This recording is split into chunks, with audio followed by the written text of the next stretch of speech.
N'appelle ce nombre de balandia de la télévision, ndenge na lobaka toujours qui est vérité par rapport à ma solo ya mboka et école cours démocratique on a émission vérité plus 643 au les kaka toujours chez Dosta télévision yo on a s'abonner te betali solo ou s'abonner il y a bandeko panza sango que non Dosta des retours en force par rapport à la situation on a ba que non pour l'amour de mon pays, pour l'amour de mon Congo, pour na bolinga mboka na Congo démocratique, na ko CTRT, na koloba, na ko continuer enquête na na plateau na mona mboka.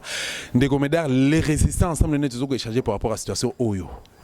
Emmanuel Chadari ndazali favori na élection baza ko préparer pour le 23 décembre. Est-ce que l'élection ko salema? Ce que salema est-ce que yende favori? Na ngambo opposition bakina ordre moko dispersé.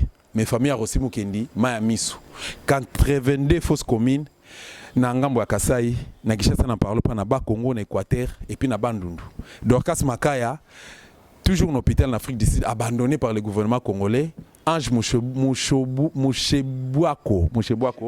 Mushebekwa yewana asalaki semblant ya recompatir to éviter so kazali mama si réellement abotato abotate. Moi mboka ndeko Médard to pesi mbote. Mbote mingi mopazi sango Dosta mbote na balandi na ngai ya mboka na ngai Congo démocratique. Pe ba onyo subazana libanda ya mboka Congo démocratique na pesi bino sombote mingi. Voilà, ndeko Médard to qui ne verbe élection. Déjà Emmanuel Chadari par rapport à la campagne de Sala et puis par rapport à la réalité de vivre dans l'élection de 23 décembre azali favori. Alors bande ko singeli ba ko baeba na ngambo na yo qui est Emmanuel Chadari. Merci mon panzi sango. Et là au kamwa. Soki Chadari a cause la favori le bana kati lokuta. Azala criminel de sang. Et Chadari na lolenge o ya continuité, c'est-à-dire vis-à-vis l'ignoso. Tout le banano, il y a régime, vis-à-vis l'ignoso. Il y a majorité na bango. Né et fandi na Chadari parce que Chadari c'est un criminel de sang. La fausse commune Union na Kinshasa dans les Kasai, plus de 80 fausses communes, par fausse commune au moins plus de 400 personnes. Yeba ango ezali ko sala nini. Est-ce que mutuloko la yé monsieur Chadari a koki kozala vraiment dauphin pour que Congolais attire les likia. Et puis dauphin ya lolenge nini. Kabila lingaki ko sala kaka choix na modèle mutu ya lolenge na yé. Pona nini asa criminel de sang ou wana kuna criminel de sang, criminel économique ndenge moko pe na Chadari. Na yebité a kozala favori na élection oyo wapi parce que élection ezanango te bana mboka na bande konange ya libanda boza ya ngai nazo yebisa bino ke na mboka na biso Congo démocratique élection ezali te et kozala ka pe te na monsieur Kabila tango lobi ke Emmanuel Chadari azali criminel na élément nini des preuves oyo olingi o démontrer pa ya bato oui mais l'élément ezali kili tout en à 5 les États-Unis d'Amérique oui ba outi koloba yango correctement ba lobi que mais fausseté na ba vérité oyo ba ezala ki caché na ONU parce que commanditaire il y a assassinat il y a 2 experts ezala ki nani Chadari lelo la dame ministre des Affaires étrangères sédoise bafundi Congo démocratique en la personne de Chadari yende mutu abomaki la sédoise na Kasai ezaye akowangana nini parce que partout il est condamné et tumbuana esengele alata yango azwa yango c'est toute l'Union européenne balobi monsieur Chadari ne peut pas accéder na présidentielle. Azana Tangote, il n'est pas correct, criminel de sang, donc impossible. Bah éviter na Congo démocratique par quel mécanisme mutuloko là? Yé à quelque chose là. Ceux qui ont moni ba congolais na sima Chadari bazo ko zamba ba 2000 francs. Na lingaki ko yebisa bande ko nga ba congolais bazana kati na mboka vomi tikala ko liaka ba tembele na yo. Okokufa pete ozana SM.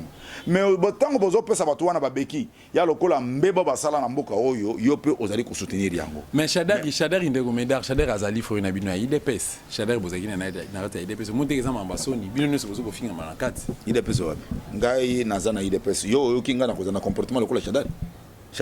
Nazo tuna IDPS o Chadari alekaki o wapi? Chadari na IDPS ba yebisi yo soki ozana IDPS ozali na meko ya kolanda ka kobomaka bato wana IDPS ivona IDPS c'est parce que IDPS ezali contre criminalité bongo te biso tozali ko koganga po état de droit et vendre na kati na mboka c'est-à-dire état de droit ngoba mboka ya mibeko mutu nyonso na sia mobeko alors soki mutu akimaki IDPS akoma na ngambo ya koboma bato c'est que IDPS ezalaki esika na ya kovanda te ezalaki parti politique na yete ngayo inabandi na IDPS ba mibu nyonso esenge na na kati na IDPS yo komona nga mukolo moko te na likanisi na kende koboma na kende ko violer na kende ko sala o esengeli te na kati na mobeko soki Shadar na modèle na ye c'est un modèle na ye c'est-à-dire c'est sa nature ezali genre na ye ya modèle wana il faut asala kanko abomaka bato il n'a jamais été membre de l'UDPS Ndeko Médard na ngambo opposition baki na ordre dispersé dans l'élection na bango donc et ça les maïs na metozo aspect basana na kata processus électoral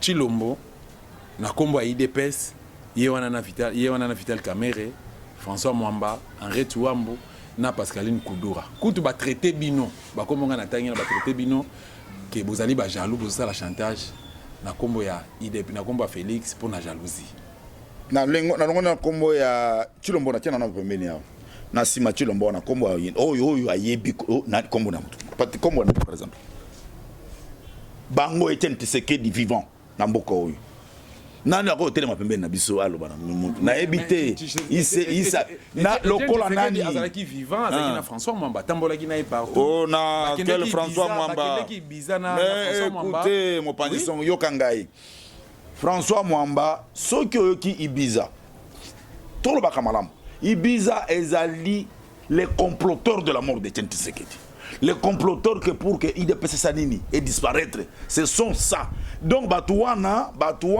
olongwa ba François Mwamba bakudura banani bango nyonso wana ezana mutu yoko ebisanga mutu kuna malunga komoni na kati na Batouana c'est-à-dire bango nde baluka ki Etienne Tshisekedi akufa po batika la kubanda omoni ndakola la kate moyo yeba ngona malamu place tanga kate mais na yoko na ebisona il fallait bazwa aval balobi ndoki po akota na ndako na yo porte mutafungola ngo kaka mutafanda na kati ya ndako il fallait Chilombo afungola porte po baya ko boma Etienne Tshisekedi po ba panza IDPS est-ce que wana tukele sous ezali IDPS ça wana ekomi couloir ezali couloir ya Monsieur Kabila bango nyonso kuna na kati na ko yebisanga wo na bato tangi awa politicien comme nani combo ya politique la politique c'est la constance la détermination l'engagement dans l'idéal yebisanga nanu Mutuna Kito. François Mwamba a une expérience de comédie. Ah, l'expérience il devrait rester là-bas.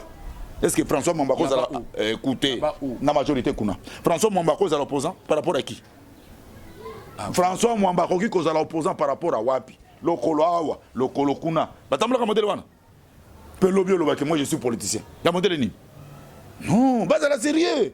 Ngai inde comédien nazali ne sengo. Nazala kana sengo mingi parce que okomuna kanga jamais na ba même mise quelque part.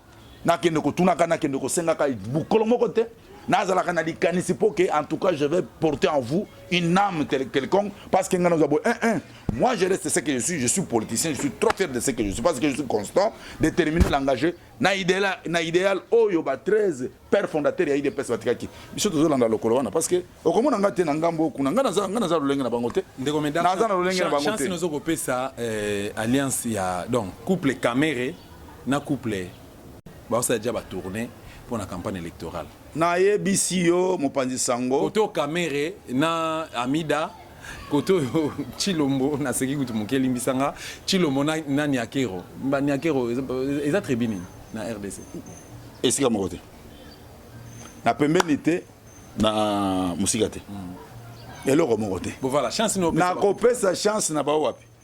Ba bazo boma Congo démocratique ba dio nyonso wana otangeli ngai bazali pour la destruction du Congo démocratique c'est-à-dire bango balingi boy les systèmes continuent système wapi système ya M. Kabila le Congo ne peut pas exister comme état nazo comme état c'est-à-dire na quatre états la frontière nango nyonso ekoki ko exister te armée police ne peut pas de service ya renseignement pe ya sécurité ekoki ko zalate ben institution et légitime et koki kozala te bon autorité o ya choix ya peuple koki komona na te c'est ça ngana zo chance na pesa bato modèle wana des vendeurs du Congo démocratique bo balingi bazwa Congo batiango na kati ya bim po biso to tulo ka malamu peuple congolais bazwa ba bim sa Congo bato wana si ba komona bango ceux qui bazobima mbongo yo bango nyonso d'abord ezali likambu ya liste de pays lokola singeza na kingo.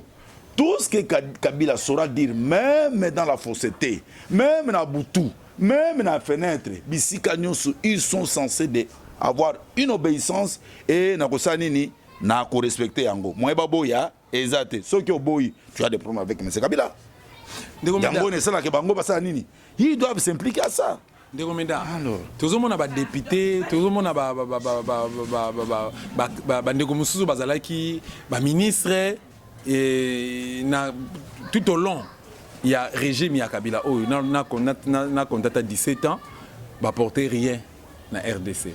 Mais tout comme dans la période d'élection, tout le monde a bango nyonso baza na course bazo luka baso la population bazo kosa na kotanga butu mutu lokola na uti aéroport l'autre fois nazo matana zangi na taxi nazangi ngamo na kata taxi ngamo na chauffeur na komi na chango na kingasa na suka na moni pano moka munene photo ya André Kimbuta yango candidat député national na chango de Komeda na habité non seulement André Kimbuta basé belé ba Basile ba Rieti Wambu banani entre autres André Kimbuta candidat député national par rapport na yon de Komeda ba politicien bongo kolo bani pour na avancement to pe intérêt à RDC baza ba politicien te ba André Kimbuta wana si changu la plupart bande connaît ba panda kuna ba yakate amona bango na mai te batambola mikolo nyonso bazo na mai amona bango te na ba pousse ndenge o kizenga salaka amona bango te nazo ko kamwa bango bazala ba politicien te bazala kine ba intérêt na bango eza soni ndenge nini bango balika ka système et ils allent continuer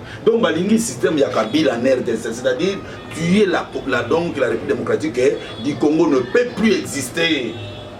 André Kimbuta ceux qui m'ont voté André Kimbuta mutalolengi na ye pongai na Congo démocratique pe na kati ya ville institutionnelle lokola Kinshasa na ke me voté André Kimbuta e banana nini bato soki tala place ke kotia wapi na chango zadi biyamba yamba chango ezaka biyamba yamba bino bande te continue chango ezaka biyamba yamba donc bino bande ko ya chango ozwa mtu lokola André Kimbuta na chango boke ne ko voter André Kimbuta mais Kimbuta mais ceux qui ont expérience ça fait 11 ans à gérer des villes il est l'autre dans l'hôtel de ville dans la Kinshasa ndenge ça Kinshasa yokana bisa lelo ekoma kini la poubelle kini la poubelle soki na koye yango tala mboka eza na mobeko te yoka alobi na ngai oshwe tala mboka eza na mobeko te tambula banda 6h alobi masanga mabina basi bazo kotambola mutakala wana nde André Kimbuta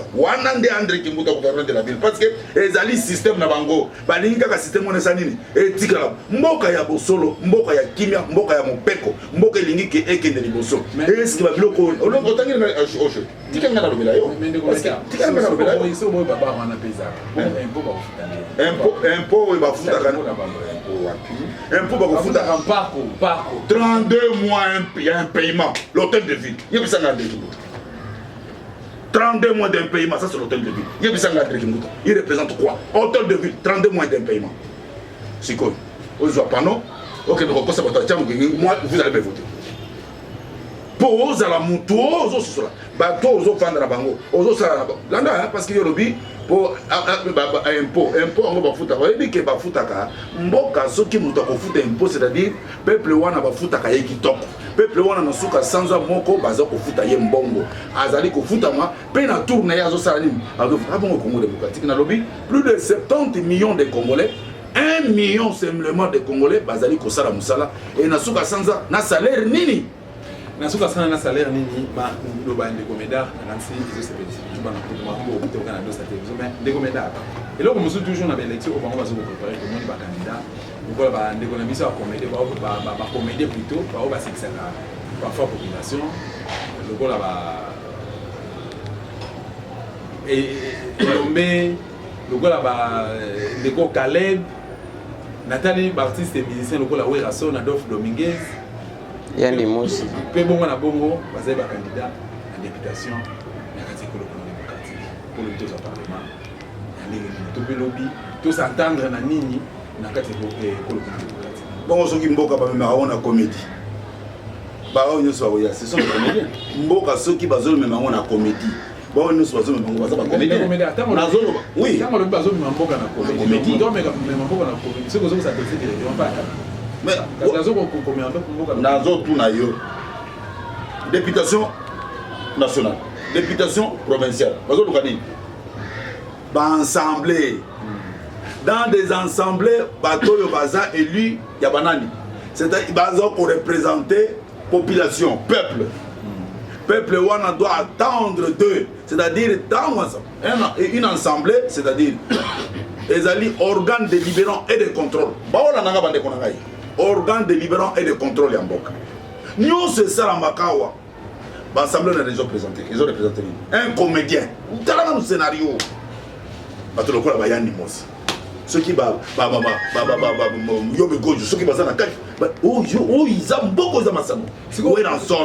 ceux qui je suis venu combattre la démocratie.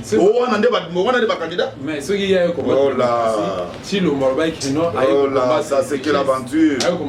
Mais c'est ça, il y a humoriste, c'est-à-dire est-ce que quand je suis candidat, tel, Boye, Naye, pour nous combattre le Congo démocratique va de l'avant, moi le Congo démocratique va sombrer. Est-ce que Ngaï ne combattre n'a pas le bas? Ngaï au monique, n'a pas politicien. Bango baza politicien, ba politique. Oh wana, au lieu d'être musique naie comme ça la politique. Mais moi c'est naie pe. Oh wa. Enquête au sali, moi c'est ne Sylvie Mapata azali candidate. Yango na lobité. Comédie na comédie. Masano eza na boka o. Oui, la le président parti politique à nous les Congo. Pourquoi il y a des partisans qui appartiennent à Nini? Pourquoi il y a des Congolais Nini? Parce qu'on a souci à décabiliser un jour RDC avec des telles structures. Non, ça c'est une honte en RDC. Boni Congo modèle. Boni Congo modèle. Oh, scénario à mon modèle. Nazo ben en scénario. C'est quoi critère les Nini pour créer parti politique? Ils ont même tous citoyens comme même un peu. Quasi au mona.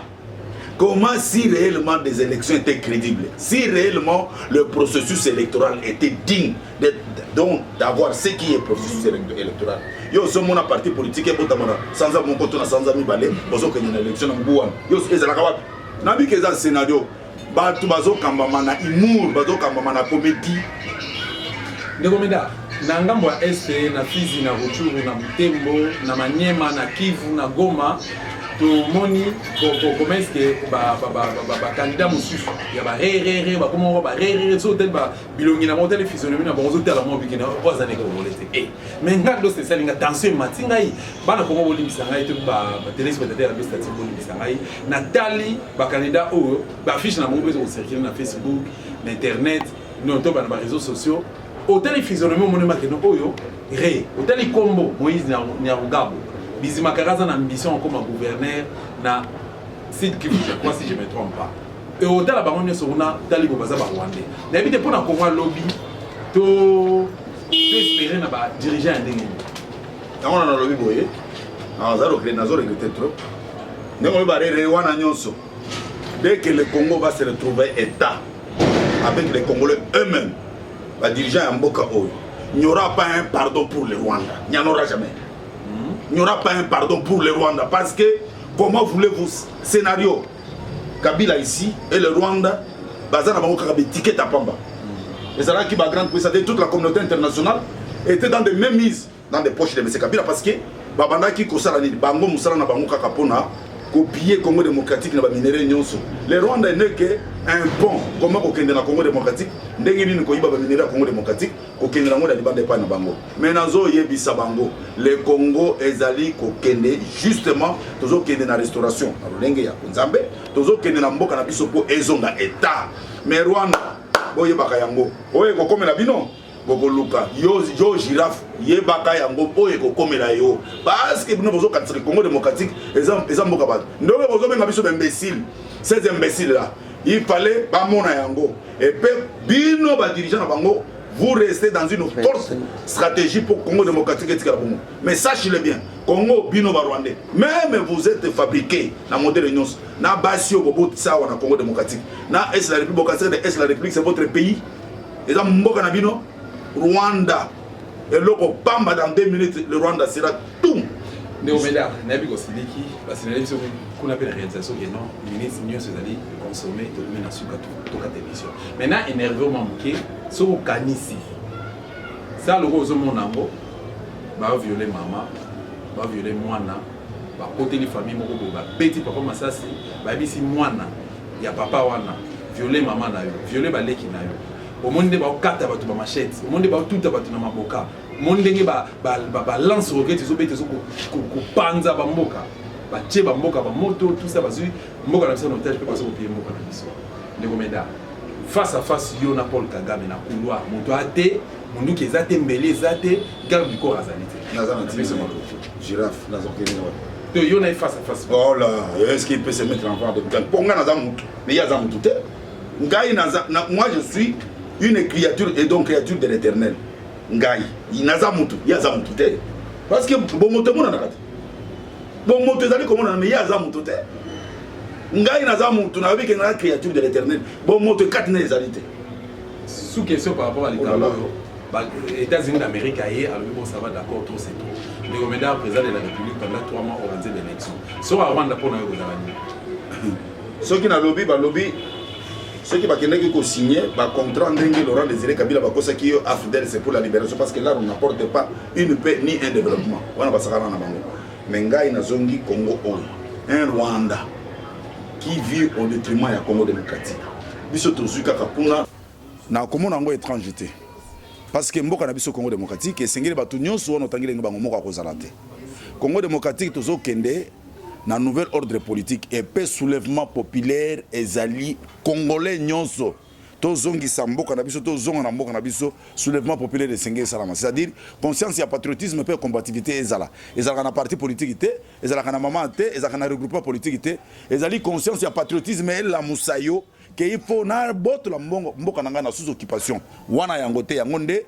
ntango oyo et petam tozo kende parce qu'il n'y a pas élection tozo kende na transition oyo avec nouvel ordre politique ba oyo nyonso la kabili ba ye ba yango ba ko doda bango moko po baza ba criminel même pendant la transition ba ko lokota bango lokola mbinzo nde yango wana pasi bazana na mokili soki babandi ko bomona ba bunker na bino na ba couloir na bino toyebi bino boza na place au kimate toyebi bino ndeko médaire émission esili basi na biso kino to 4 émission parce que ministre na biso esili na tondi botondi na zoko pesa pe mbote na bandeko bazolanda ngai na kati ya mboka pe na libanda mboka na pesi mbote mingi na docteur Mabondo na France na Paris esengo mingi docteur merci na pesi mbote na JP Manga papa Nestor JP Kanyama na pesi mbote na mama Justine na mama Nanou na Allemagne nazali ko pesa mbote na bandeko no balandi ngai te bino so bango papa Hilaire na pesi bino so mbote mingi bisika bino bozozo ama boye bango ke ndeko medar na zana bino elongo maître Chintong na pesi mbote bino nyonso bozana esengo wana ata na bosani yo na bosani bino te parce que nazana bino elongo ngai na kobongo na kate na kotikala ndeko medar toujours na résistance ya mboka na biso Congo démocratique dans l'UDPS le peuple ngai ndeko medar nazana bino elongo maloba ya ndeko medar na émission ici na profiter na pesa merci na équipe technique oyo et accompagner nga merci na équipe tout costaud à Dosta télévision biso to lebi peuple na biso résistance toujours Dosta TV ezana ngo ya bukangalonzo te merci na ba maman nyonso na kata Dosta TV merci na ba Dosté merci na ba Dostine merci na bino nyonso pour venir ya République démocratique du Congo to lebi que non to s'engager pe to adhérer pour nous déstabiliser mboka na biso Congo démocratique coup de chapeau na ba résistant nyonso au bachaki barrière le 24 novembre 2018 na mboka ya Paris précisément et si ka pi meeting ya ba bukangalonzo et sengelaki ko salema nga bino merci beaucoup ndeko medar na pesi mbote mingi mopanzisa Dosta vraiment toko basé okoba parce que kozala bukangalonzo ezali pasi lokola kabili nyonso bayebi place bazo da bango alors na bité ba bukangalonzo so ba osokande merci beaucoup merci.